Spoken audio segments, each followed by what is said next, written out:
Welcome to Experience Oldsmar, a podcast created by and for those who love this special place. I'm your host, Charley, broadcasting from the top of Tampa Bay in beautiful downtown Oldsmar. So to prepare for the upcoming hurricane season, we invited Oldsmar's Fire Chief, Jason Schwabe, to join us today to help prepare our audience for what is forecasted to be a busy year. So we hope he will also share some of his tropical experiences since he has been with the city since 2001. Yeah. So welcome, Chief. Thank you again. No problem. So when does the hurricane season actually occur? So, every year the hurricane season runs from June 1st through November 30th for the Atlantic Basin, which includes the Gulf of Mexico. No, you wouldn't think it would go till November, but usually things heat up a little bit. And so speaking of that, what are the most active months in Florida? So typically in Florida, we see mid-August to late October is the more active months. Mother Nature has a mind of her own, so you should always be prepared for the entire season. Be prepared. Girl Scout. Yeah. So as an Oldsmar resident for many years, I can remember Hurricane Charley in 2004, which was forecasted to head right into the top of Tampa Bay and pretty much engulf Oldsmar. Yeah. And I never really truly realized the impact that storm could have had to our city.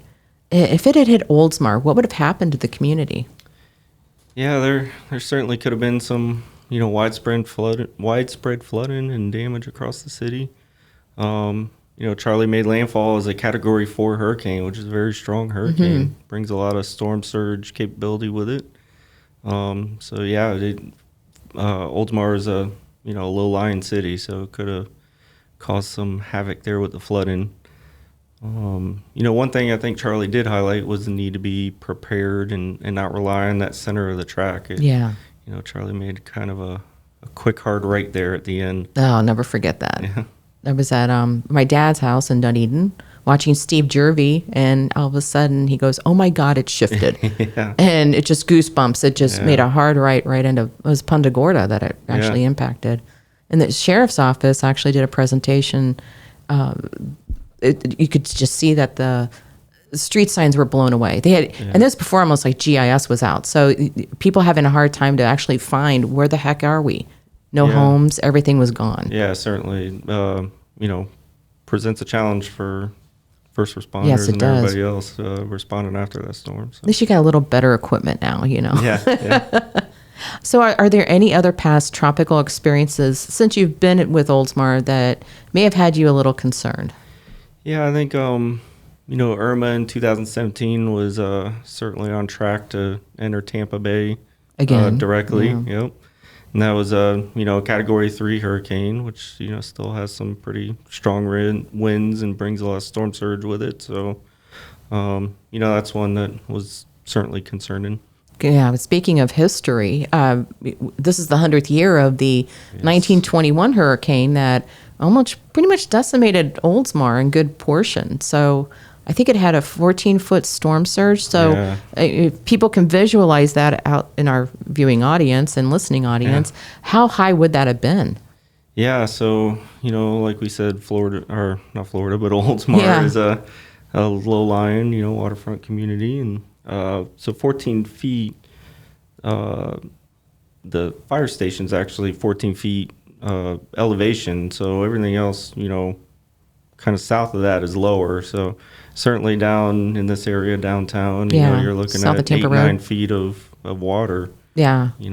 I've read history records that it was 14 feet at one point at the mass impact, and people we're in the 1918 bank building recording from this, and the water was up to the second floor, if not over it. So, it was just, if people out there do have stories, I'd love to hear about them. So.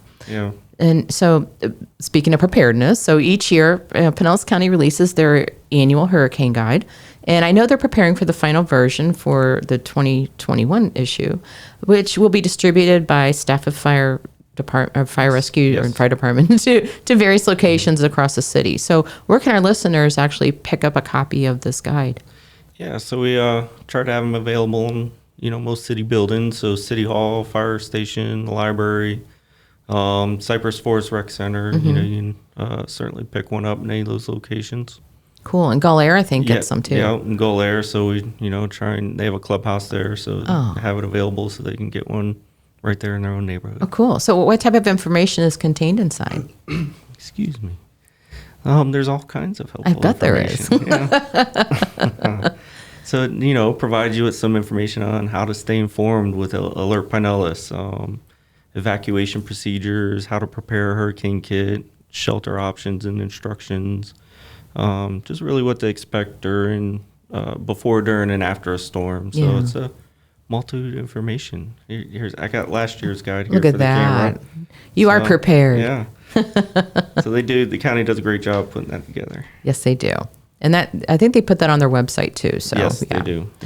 So around this time of the year, the city obviously begins to receive calls from residents who don't know their evacuation and flood zones. So what is the difference between evacuation zones and flood zones? Yeah, good question.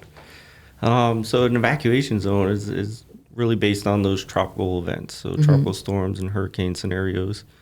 Has more to do with ground elevation and proximity to the water. National Hurricane Center kind of determines those and concerned more about storm surge coming in and damage that can cause. So, and then the flood zone is, based on the probability of flooding from heavy rain or high tides coming in with heavy rain. So, there they look at the flood risk over a period of years for insurance and building purposes. And FEMA has a lot to do with setting those boundaries. Lovely. I remember, what was it? Irma. Yeah. When the water was just completely sucked out of Tampa Bay. Yeah. I mean, that was something just once in a lifetime thing actually to see. And I don't know if I ever want to see that again. There was one, I think it might have been Charley, where we were out after the storm and saw a boat sitting on Oakwood. Oh my gosh. Sailboat. Yep. So how can they find their specific zones? So evacuation zones, you can find, really Pinellas County is a good resource for both, but pinellscounty.org/know-your-zone, all one word, no spaces. Flood zones as well, you can go to pinellscounty.org/flooding. The city website has some information as well, myoldsmar.com. Go to the governments tab and look for services, emergency management. Oh, yeah, there's a lot of information there. And also the hurricane guide. Oh, look at that. Yeah. That contains them both. Yeah. Good to have. Even in, with all this talk about the hurricane season. So how can our listeners be alerted for emergency notifications or important announcements from the city? Yeah, so Alert Pinellas is a notification system that City of Pinellas County has in place. It's a free service for Oldsmar residents and businesses. And once you sign up, what will happen is you'll receive urgent messages on a variety of situations, not just hurricane, tropical events, but any other severe weather coming in. The city needs to send out a boil water notice, any road closures, really. Anything we need to get out quickly. A good tool. Yeah. And you can choose how you receive your alerts as well. So you can get those by telephone, email, text, or all of them.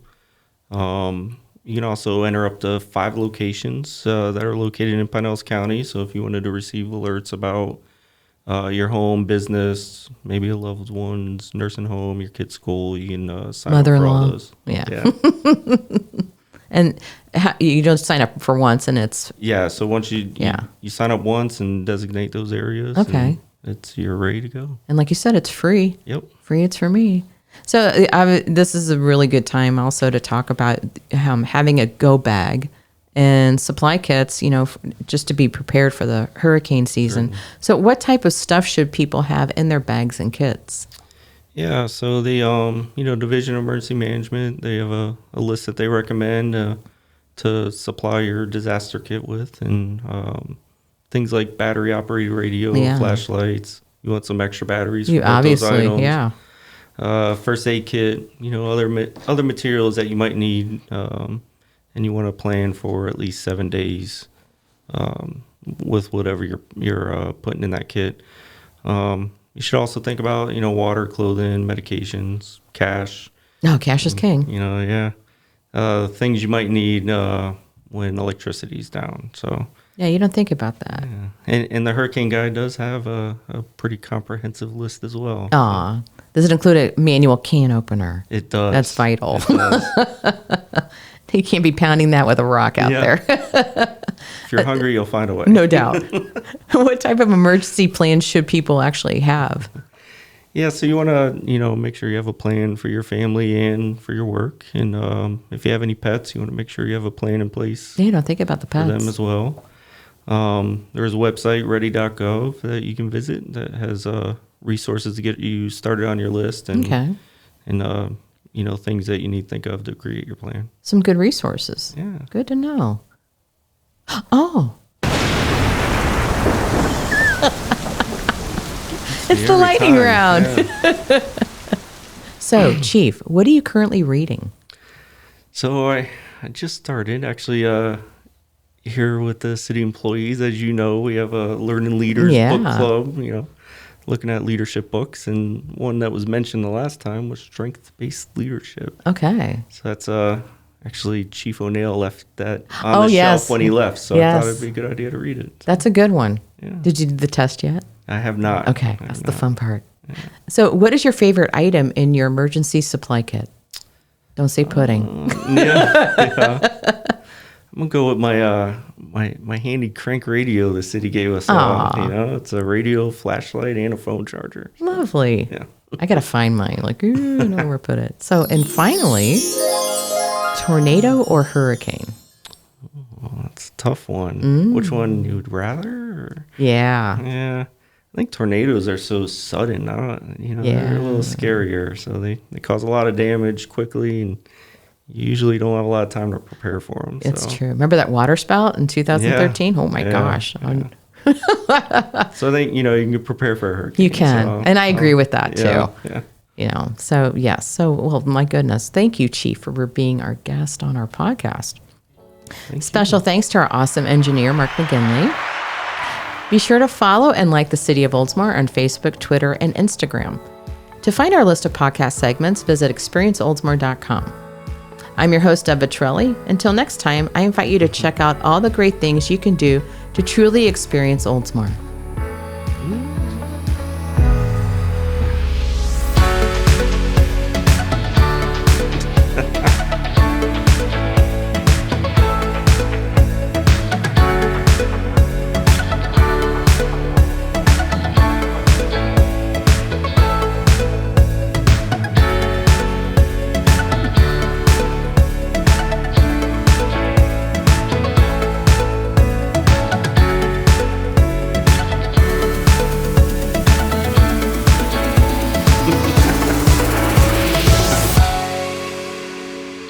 This is my cue.